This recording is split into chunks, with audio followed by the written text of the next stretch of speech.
할 일은 많은데 정리는 안 되고 시간 단위로 쪼개서 계획하고 투두리스트 관리하고 수많은 앱을 왔다 갔다 하다가 지치신 적 있으신가요? 오늘은 계획형 인간이 아니어도 철저한 시간 관리 없이도 할 일들을 손쉽게 관리하는 방법을 알려드리려고 합니다. 우선 투두리스트는 최대한 구체적으로 카테고리별로 나누어 실제로 처리할 순서에 맞춰 적습니다. 할 일들이 그냥 쭉 나열되어 있으면 어떤 걸 먼저 해야 하는지, 뭐가 중요한지, 어떤 일들이 서로 같은 성격의 업무인지 그룹화하는 것 자체가 번거롭습니다. 그래서 저는 적을 때부터 할 일의 종류에 따라 색상을 다르게 표시합니다. 가족 관련은 주황색, 업무 관련은 연두색 등으로 처음부터 구분해서 적으면 나중에 그룹화하기가 훨씬 수월합니다.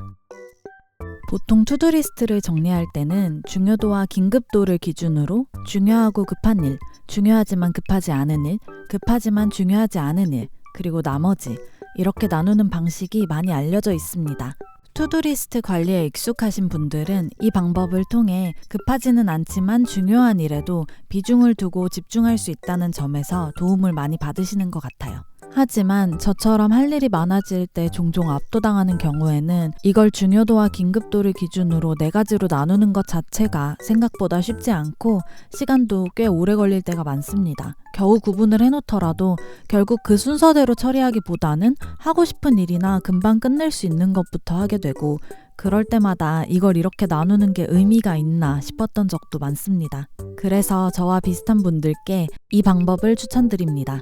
바로 일을 처리할 시간 순서대로 투두를 적는 겁니다. 이때 포인트는 가능한 한 구체적으로 적는 건데요. 예를 들어 방 청소하기, 영어 복습하기, 브이로그 만들기처럼 적으면 결국 아무것도 완료하지 못하고 전부 다음 날로 넘기게 될 수도 있습니다. 반면에 책상 물티슈로 닦기, 영어 숙제 제출일 확인하기, 영단어 20개 외우기처럼 구체적이고 빠르게 처리할 수 있는 단위로 적어두면 적어도 몇 개는 오늘 안에 지울 수 있게 됩니다. 기준은 1시간 정도로 잡되 가끔은 정말 1분이면 끝나는 일들, 예를 들어 날짜 확인 같은 것들도 포함해서 체크하는 즐거움을 최대한 느끼는 것도 좋습니다. 이렇게 만든 리스트를 뭐부터 할지 순서대로 적어두고 실제로 행동에 옮길 때는 더 이상 생각하지 않고 그냥 위에서부터 차례대로 따라하면서 하나씩 체크해 나가면 됩니다. 가끔 우리는 장기 프로젝트를 맡거나 시간이 꽤 남아있는 일을 관리해야 할 때가 있습니다. 계속 신경 쓰고 있자니 너무 피곤하고 그렇다고 나중에 해야지 하고 미루다 보면 잊어버리게 되는 경우도 많습니다. 이럴 때 저는 대략적인 날짜와 준비 기간을 먼저 생각하고 그보다 1, 2주 정도 전에 스스로에게 알려줍니다. 저는 보통 핸드폰 미리 알림과 플래너를 활용하는데요. 핸드폰 캘린더든 메모장이든 상관없이 몇 달 뒤에 내가 무조건 보게 될 곳에 기록해 두는 게 중요합니다. 이렇게 해두면 지금의 나는 다른 일에 집중하고 있다가 그 시점이 되었을 때 미래의 내가 과거의 나에게서 메시지를 받아서 그때부터 계획을 세우고 일을 처리할 수 있게 됩니다. 시간 관리에 도가 터서 1분, 3분 단위로 계획을 세워도 완벽하게 지키는 분들이 아니라면 10분 단위로 빽빽하게 계획을 세웠다가 결국 지키지 못하고 좌절해본 경험 한 번쯤은 있으실 거라고 생각합니다. 이렇게 촘촘하게 시간 계획을 세우는 건 특히 공부나 업무의 경우 지키기도 어렵고 무엇보다 그렇게 계획을 세우는 것 자체가 쉽지 않습니다. 이때 저는 쉬는 시간조차도 아닌 계획이 없는 시간을 따로 계획해두는 것에서 많은 도움을 받았습니다. 말 그대로 아무 일정도 없는 시간이지만 그 시간 자체를 하나의 스케줄처럼 미리 확보해두는 겁니다. 하루에 1-2시간 정도, 바쁠 때는 20분 정도만이라도 비워두는데요. 이 시간이 있으면 계획이 틀어지거나 예상보다 할 일이 많아졌을 때 이 계획 없는 시간을 가져다 쓰면 된다는 마음의 여유가 생깁니다. 반대로 정말 아무 일이 없을 때는 하늘을 보거나 멍을 때리는 등 머리를 쉬게 해주는 시간으로 쓰면 오히려 생산성은 더 올라갑니다.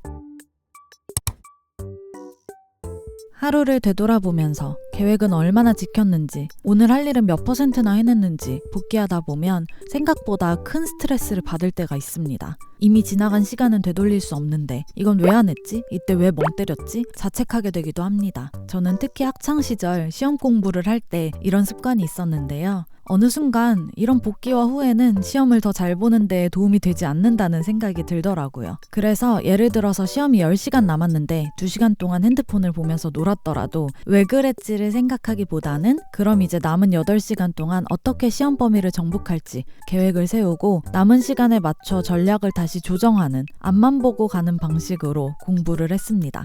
이 방법은 일상에서도 꽤 잘 먹힙니다. 오늘 하려고 했던 일을 못했을 때도 왜 못했지? 왜 안 했지? 를 붙잡고 있는 것보다는 마치 원래 내일 할 일이었던 것처럼 슬며시 내일로 옮겨주면 됩니다. 지나간 시간은 그대로 두고 지금 이 순간부터 앞으로의 시간에 할 일을 다시 채워 넣는 거, 계획을 지속적으로 수정하는 게 아닌 그때그때 다시 세우기가 전략입니다.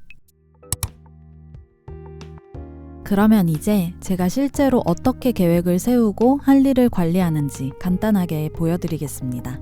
저는 주로 제가 만든 바보 모먼츠 플래너를 활용하는데요. 꼭 플래너나 다이어리가 아니더라도 메모지, 노션, 핸드폰 캘린더 등 편한 도구를 사용하시면 충분합니다.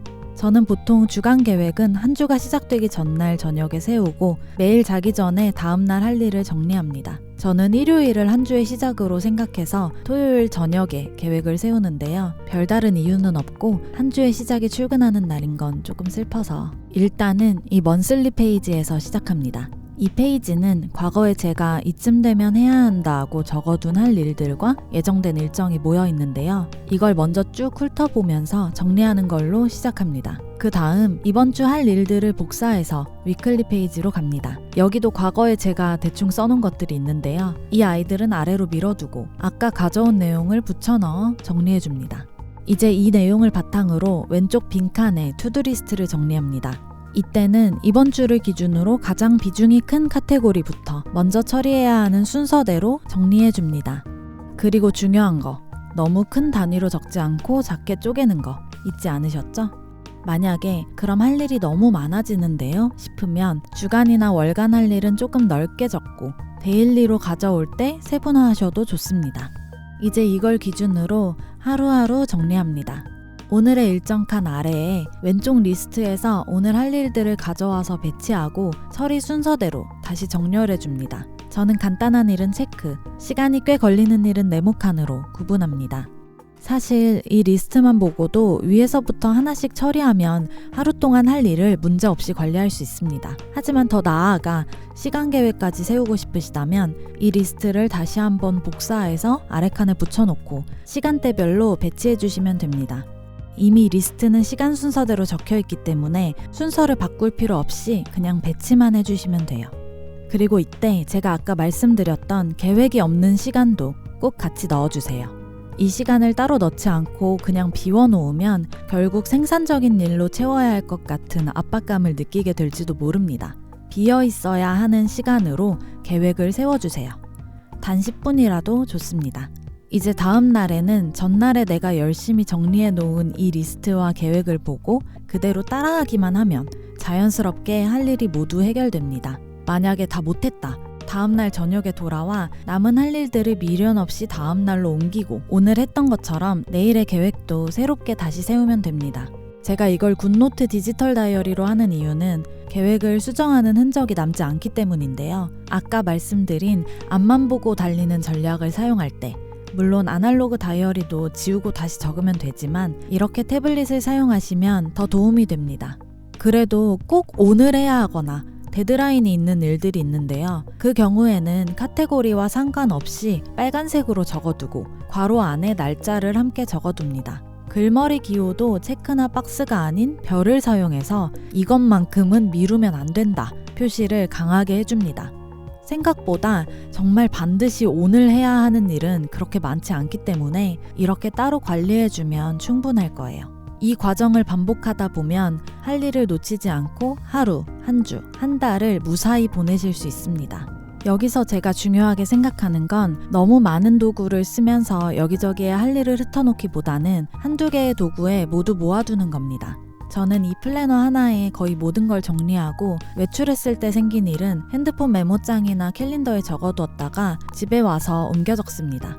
그리고 제가 생각하는 할 일 관리의 핵심은 내가 미리 세운 가이드를 그냥 따라가는 건데요. 오늘의 내가 고민해서 리스트를 만들어 두고 내일의 나는 생각 없이 그걸 따라가기만 해도 투두 체크칸이 전부 색칠된 것을 보면서 뿌듯해할 수 있게 됩니다. 일을 하다 보면 보다 유동적으로 투두와 스케줄이 변할 때도 있는데요. 이럴 때는 같은 원리를 오늘과 내일의 내가 아닌 오전, 오후 혹은 지금의 나와 2시간 뒤의 나 이렇게 나눠서 활용하시면 됩니다. 늘 에너지는 최소로 쓰면서 효율은 극대화하려는 귀차니스트로서 제가 애용하는 방법이에요. 오늘은 제가 스스로 많은 도움을 받은 할 일 관리 방법을 공유해봤습니다. 저처럼 계획형 인간도 아니고 덤벙거려서 할 일을 자주 놓치는 분들은 활용해보시면 정말 도움이 될 거라고 믿습니다. 제가 사용하고 있는 바보 모먼츠 플래너는 오늘 보여드린 다크 모드 뿐만 아니라 라이트 모드, 그리고 J형 플래너와 더불어 다이어리 형태를 갖고 있는 P형도 준비되어 있고 한 주의 시작 요일도 선택하실 수 있습니다. 무료 버전도 공유해드리고 있으니까요. 영상 가이드 및 무료 버전을 받고 싶으신 분들은 위에 카드를, 풀 버전을 구하고 싶으신 분들은 더보기란을 확인해주세요. 그럼 여러분 모두 할 일에 치이지 않고 조금 더 여유롭게 한 주를 보내시길 바라며 저는 다음에 또 올게요. 안녕.